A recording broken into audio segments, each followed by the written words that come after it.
నమస్తే పార్వతి మ్యామ్. నమస్తే అమ్మా. మ్యామ్, ఫారెన్ సంబంధాలు అనేది మొదటి నుంచి కూడా చాలా జనాలకి ఇక్కడ మ్యాచెస్ కంటే కూడా అక్కడ మ్యాచెస్ చేయడం చాలా ఇంట్రెస్ట్ ఉంటుంది. అవునవును. ముఖ్యంగా పెద్దవాళ్ళు అమెరికా సంబంధం అనేసరికి చాలా ఇంట్రెస్ట్ చూపిస్తారు. అయితే ఇక్కడ మనం మాట్లాడుకోవాల్సిన టాపిక్ ఏంటంటే మేడం, ఇండియాలో పెళ్లి చేసుకొని అమెరికా వెళ్ళిన తర్వాత అక్కడ విడిపోయారనుకోండి, ఇక్కడ చట్టం వర్తిస్తుందా, విడాకులకి అక్కడ చట్టం వర్తిస్తుందా? దీంతో అమ్మా. పాటు ఒకవేళ ఇండియాలో పెళ్లి చేసుకున్న తర్వాత ఫారెన్ కంట్రీకి వెళ్ళిపోతే ఓకే. అక్కడ ఒకవేళ ఆ అమ్మాయిని ఏదైనా గృహహింస లాంటివి పెడితే ఎలాంటి చట్టాలు వర్తిస్తాయి? తప్పకుండా శ్వేత. ఇలా ఈ ఈ వీటి గురించే మనకి ఎన్ఆర్ఐ సెల్ అని విడిగా ఏర్పాటు చేయడం కూడా జరిగింది మన తెలంగాణ స్టేట్ పోలీస్ వాళ్ళు అనమాట.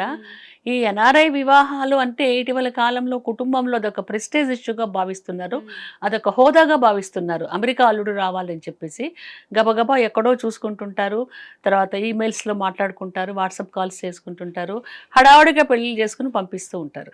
అసలు ఈ ఎన్ఆర్ఐ వివాహాలు చేసుకోవాలన్నా, అమ్మాయిని పంపించాలన్నా విదేశాలకు కొన్ని మనము క్షుణ్ణంగా పరిశీలించాలి. ఎస్పెషల్లీ అమ్మాయిల పేరెంట్స్ అనమాట. ఏం చూడాలి, అసలు ఆ అబ్బాయి ఎలాంటి వీసా మీద ఉన్నాడు, ఇండియన్ వీసా ఎట్లా ఉన్నది, ఆ పాస్పోర్ట్ డీటెయిల్స్ ఏంటి, వాటి ఎక్స్పైరీ డేట్స్ ఏంటి, తర్వాత అక్కడ ఏం జాబ్ చేస్తున్నాడు, అతని ఎడ్యుకేషనల్ క్వాలిఫికేషన్ ఏంటి, అతనికి ఉండేటటువంటి సోషల్ సెక్యూరిటీ నెంబర్ ఏంటి, ఏ యాజమాన్యం కింద పనిచేస్తున్నాడు అని చెప్పేసి ఈ డీటెయిల్స్ అన్నీ కూడా ఈ పేరెంట్స్ తెలుసుకోవాలి. తర్వాత ఇండియాలో అబ్బాయి పేరెంట్స్ ఎక్కడ ఉంటున్నారు, వాళ్ళకి ఏమన్నా అది ఇమ్మూవబుల్ ప్రాపర్టీస్, ఇమ్మూవబుల్ అంటే మనం పొలాలు, స్థలాలు, ఇల్లు అనమాట. ఈ ప్రాపర్టీస్ ఎక్కడున్నాయి, అసలు వాళ్ళ ఆరిజిన్ ఏంటి, వాళ్ళ చుట్టాలు ఎవరు, బంధువులు ఎవరు అని చెప్పేసి క్షుణ్ణంగా పరిశీలించుకోవాలి. అట్లాగే మొహమాటం లేకుండా అబ్బాయి ఎడ్యుకేషనల్ క్వాలిఫికేషన్స్ అన్ని కూడా చూసుకోవాలి. కొంతమంది ఫేక్ సర్టిఫికేట్స్, ఫేక్ డాక్యుమెంట్స్ ఇచ్చి ఇవే మావని చెప్తున్నారు అనమాట. అట్లాగే నేను చేసిన ఒక కేసులో మా ఇన్ఫోసిస్ ఆఫీస్ ముందుకు వెళ్ళి ఒక అబ్బాయి సెల్ఫీ తీసుకొని నేను ఇన్ఫోసిస్లో పనిచేస్తున్న పెద్ద ఆఫీసర్ అని చెప్పాడనమాట. కాబట్టి మనం డీటెయిల్స్ అన్ని కనుక్కోవాలన్నమాట. అక్కడ అబ్బాయి ఇన్కమ్ ట్యాక్స్ పే చేస్తున్నాడా, అతని శాలరీ డీటెయిల్స్ ఏంటి అని అన్నీ కనుక్కోవాలి. దట్ ఈస్ ఫస్ట్ పాయింట్ అనమాట. తర్వాత ఆ మ్యారేజ్ అన్నది ఇక్కడే పెళ్లి చేయాలి, వెంటనే రిజిస్ట్రేషన్ చేయాలి, ఆ పెళ్లికి ఫొటోస్ గిటోస్ అన్ని కూడా గ్రాండ్గా చేయాలని చెప్పేసి చెప్పాలి. తర్వాత పలానా అమెరికా సంబంధం వచ్చిందన్నప్పుడు ఆ చుట్టాలకు, పక్కాలకు అందరికి కూడా వాళ్ళ వివరాలు చెప్పాలన్నమాట.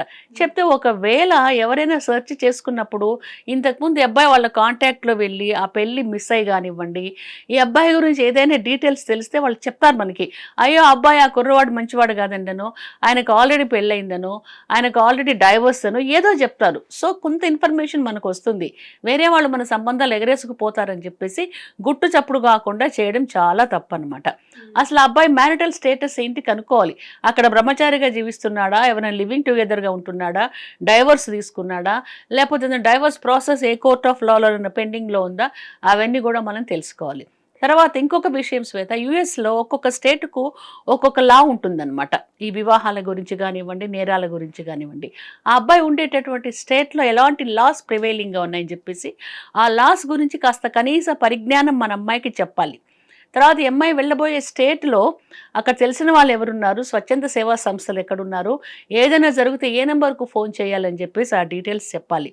తర్వాత ఇంకా ముఖ్యమైన విషయం ఏంటంటే ఈ అమ్మాయి సర్టిఫికేట్స్, ఈ అమ్మాయి వీసా, పాస్పోర్టు, ఎక్సెట్రా ఇవన్నీ కూడా 3 సెట్స్ తెప్పించుకొని, ఒక సెట్స్ పేరెంట్స్ దగ్గర, ఒక సెట్స్ విదేశాల్లో జనరల్గా ఈ రోజు రేపు ఎవరికి బంధువులు, ఫ్రెండ్స్ ఉండనే ఉంటున్నారు, వాళ్ళకు ఒక సెట్ ఇచ్చి ఈ అమ్మాయి ఒక సెట్ తీసుకొని వెళ్ళాలన్నమాట.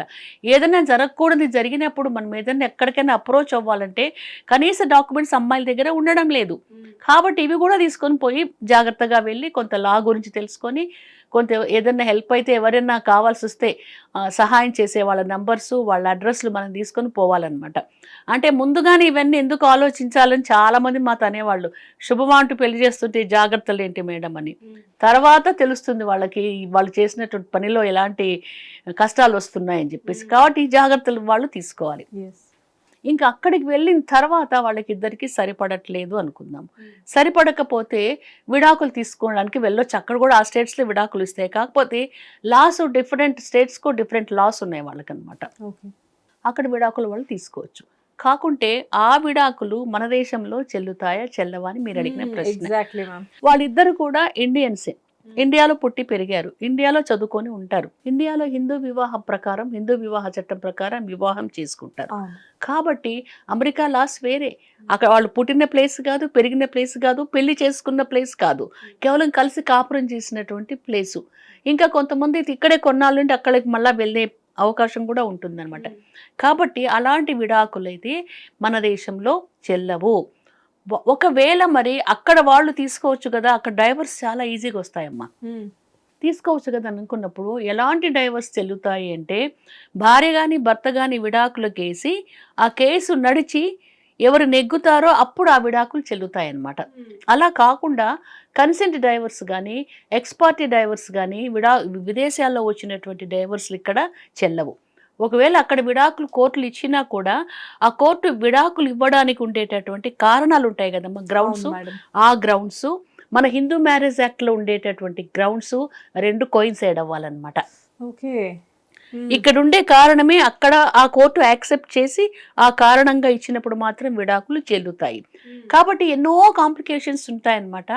అందుకని మనం ఇచ్చే అడ్వైజ్ ఏంటంటే, ఇక్కడే పెళ్లి చేసుకొని, ఇక్కడే పుట్టి, ఇక్కడే పెరిగి హిందువులుగా ఉన్నారు కాబట్టి ఇద్దరు ఇక్కడే విడాకులు తీసుకోండి, అక్కడ మీ తంటాలు మీరు పడండి అని మనం చెప్పొచ్చు అనమాట.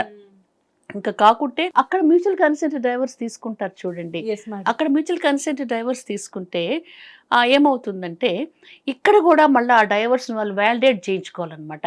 అక్కడ తీసుకున్న డైవర్స్ను ఇక్కడ ఆ డైవర్స్ను మీరు ఎగ్జిక్యూషన్ చేసేదాకా ఆ డిగ్రీ ఆఫ్ డైవర్స్ను వ్యాలిడేట్ చేయండి, అంటే డిక్లేర్ చేయండి. వీళ్ళకి అమెరికా దేశంలో డైవర్స్ వచ్చాయి, ఆ డైవర్స్ను ఇండియన్ కోర్ట్స్ కూడా ఆమోదిస్తున్నారు అని చెప్పేసి ఒక డిక్లరేషన్ సూట్ వేసుకోవాలన్నమాట. వేసుకుంటే డైవర్స్ వాళ్ళకు ఈజీగా వస్తాయన్నమాట. ఇదేంటి డైవర్స్ గురించినటువంటి సమాచారం. ఓకే. సో డైవర్స్ అనేది మీరు చాలా క్లియర్గా చెప్పారు మ్యామ్. మరి వాట్ అబౌట్ హెరాస్మెంట్స్? హెరాస్మెంట్, ఇంకా హెరాస్మెంట్కి అయితే మన దేశంలో కన్నా అక్కడ ఉండేటటువంటి లాస్ చాలా స్ట్రింజెంట్గా ఉన్నాయండి. మనకు కూడా ఉన్నాయి 498 ఆఫ్ ఐపీసీలు అవి ఇవి ఉన్నాయి, డౌరీ ప్రొహిబిషన్ యాక్టులు అవన్నీ ఉన్నా కూడా ఇక్కడ యాక్షన్ తీసుకోవాలంటే చాలా లేట్ అవుతుంది. అమ్మాయిలు పోలీస్ స్టేషన్ల చుట్టూ తిరగవలసిన అవసరం ఏర్పడుతుంది. పోలీసులు ఎఫ్ఐఆర్ చేస్తారు, అబ్బాయికి ఏమో స్టేషన్ బెయిల్ ఇస్తారు, పంపిస్తుంటారు. అక్కడైతే వెంటనే ఒక అమ్మాయి మీద చేయి వేసి ఏదన్నా సరే ఫిజికల్ అబ్యూస్ జరిగినప్పుడు వెంటనే పోలీసులు యాక్షన్ తీసుకొని అతన్ని అంటే పోలీస్ స్టేషన్లో ప్రొడ్యూస్ చేసి ఎఫ్ఐఆర్ చేసేసి కోర్టుకు పంపించేటటువంటి, అంటే రిమాండ్ చేసేటటువంటి అవకాశం ఉంటుంది. తర్వాత ఆ అమ్మాయికి రక్షణ కల్పించడం కోసం రిస్ట్రైనింగ్ ఆర్డర్స్ ఇస్తారండి.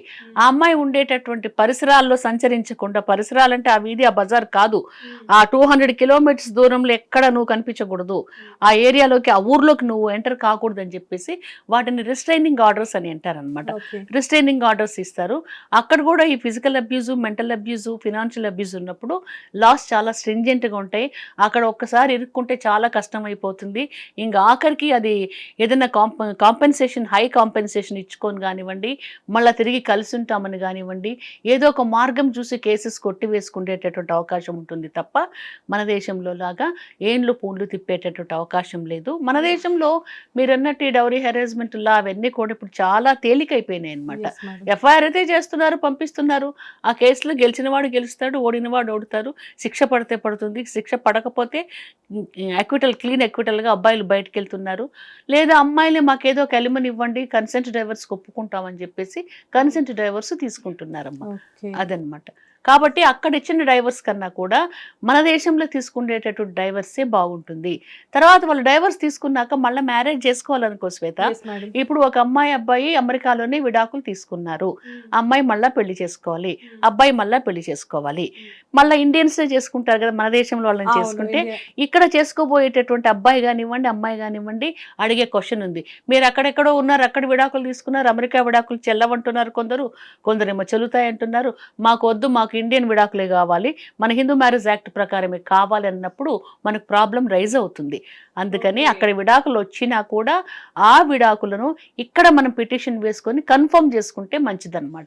ఇంకే ప్రాబ్లమ్స్ రావు వాళ్ళకి, ఫ్యూచర్ లో ఎటువంటి ప్రాబ్లమ్స్ లీగల్ ప్రాబ్లమ్స్ రావు. సో మీరు అన్నట్లుగా ఇప్పుడు ఫారెన్ కంట్రీలో వాళ్ళు ఉండి అక్కడ విడిపోదాం అని డిసైడ్ అయిన తర్వాత, సో అక్కడ తీసుకునే కంటే కూడా ఇక్కడ విడాకులు అనేది తీసుకోవడం అనేది చాలా వరకు బెటర్ అంట. చాలా వరకు better. Okay, thank you ma'am. Welcome మా. హిట్ టీవీ యాప్ ని డౌన్లోడ్ చేసుకోండి. ఇందులో short news, live news, entertainment, movies అన్ని అవైలబుల్ గా ఉన్నాయి. Please download Hit TV app. Hit TV app. Hit TV యాప్ని ఫ్రీగా డౌన్లోడ్ చేసుకోండి.